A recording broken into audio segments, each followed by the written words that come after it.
어린이들도 재미있게 듣는 제일 쉬운 삼국지 30 강동으로 간 공명. 유비를 놓친 조조는 유비가 손권과 손을 잡고 자신을 공격할 것이 가장 걱정이 되었습니다. 이에 조조군의 책사 순유가 계책을 내었습니다. 손권에게 편지를 써 유비를 함께 치자고 하시는 게 어떠신지요? 유비를 치고 나면 형주를 나눠 가지고 영원히 우호관계를 맺자고 한다면 형주가 욕심난 손권은 받아들일 것입니다. 이에 조조는 자신의 군사는 100만 명이나 되며 이 제안을 받지 않는다면 이 군사들이 강동을 향할 수 있다는 내용까지 추가하여 손권에게 편지를 보냈습니다. 조조의 편지를 받은 손권 측의 신하들은 전쟁을 하자는 측과 조조에게 항복하자는 측으로 갈려 의견을 모으지 못했습니다.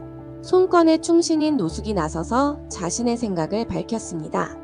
절대 조조의 요구를 받아들여서는 안 됩니다.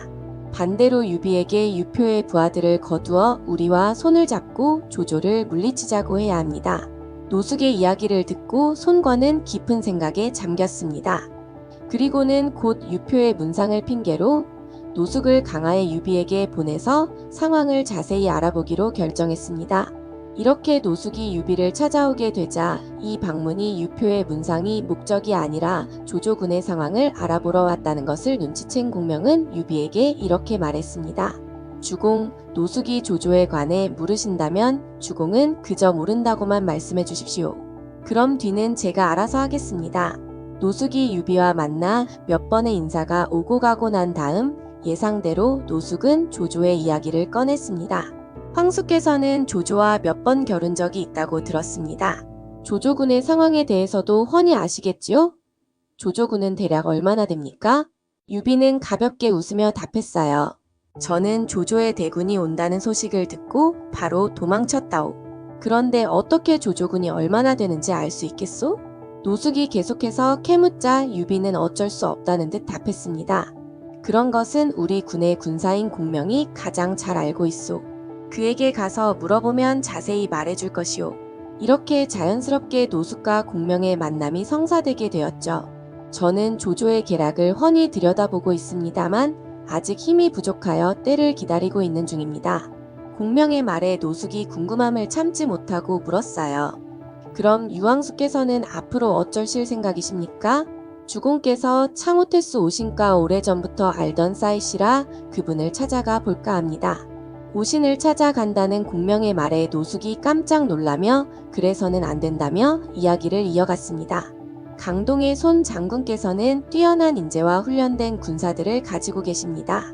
황숙께서 괜찮으시다면 공명 군사님께서 저와 함께 강동으로 가 조조를 치는 문제를 상의하시면 어떠신지요?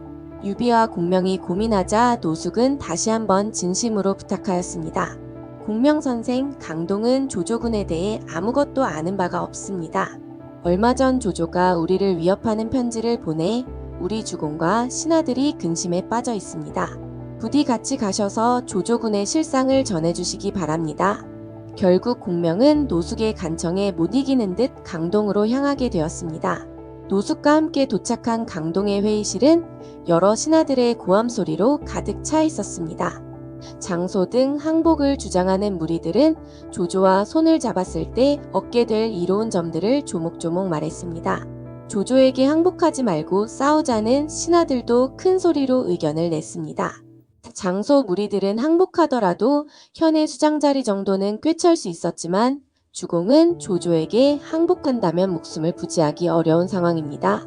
절대 저 말을 듣지 마시옵소서. 이런 상황에서 공명이 회의장으로 들어섰으니 많은 사람들의 눈이 공명에게로 쏠렸습니다.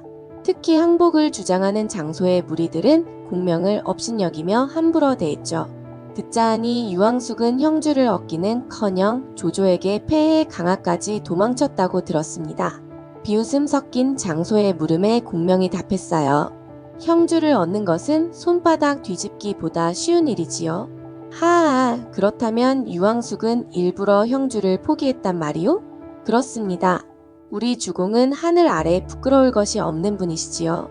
위태로운 틈을 타 종친 사이인 유표의 땅을 뺏는다면 도적과 무엇이 다르겠습니까? 형주가 조조의 손에 들어간 것은 나이 어린 유종이 세상사를 몰라 일어난 일입니다. 이후에도 장소 무리들의 공격이 이어졌으나 공명은 웃으며 그들의 질문에 답을 했고 하나둘 공명의 이야기에 귀를 기울이기 시작했습니다. 우리 주공은 세력이 약해 병든 환자나 다름없습니다. 먼저 잘 쉬면서 힘을 기른 뒤 기회를 봐 군사를 일으켜야 합니다. 그것이 조조와 싸우지 않은 이유입니다. 만약 주공이 양양성의 백성들을 모른 척하시고 일찌감치 군사를 물렸다면 위험한 상황에 빠지지 않으셨겠지요.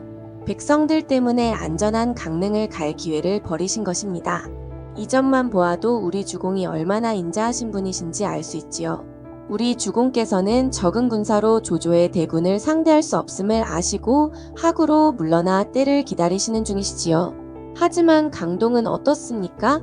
날쌘 군사와 풍부한 군량, 나라를 둘러싼 장강을 끼고 있음에도 나라를 지키려 하지 않고 조조가 두려워 자신의 목숨을 구걸하기 위해 군주에게 항복하라는 불충을 저지르고 있지는 않나? 그대들과 하늘을 우러러 한 점 부끄럼 없고 권세를 두려워하지 않으시는 유황숙을 어찌 비교나 할 수 있겠소? 아무 할 말이 없게 만드는 공명의 말솜씨에도 억지를 부리며 공격하던 여러 신하들을 제압한 것은 강동의 최고참 장수 황계였습니다. 조조군이 국경까지 들이닥쳤는데 적을 물리칠 생각은 않고 부질없는 입씨름이나 하고 있단 말이냐?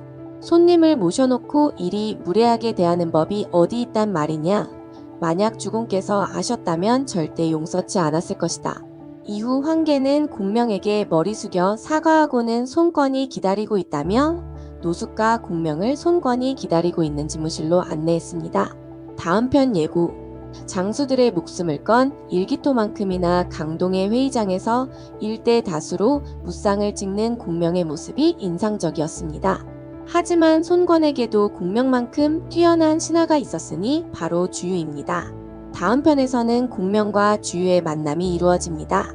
과연 어떤 이야기가 펼쳐질지 다음 이야기를 기대해주세요.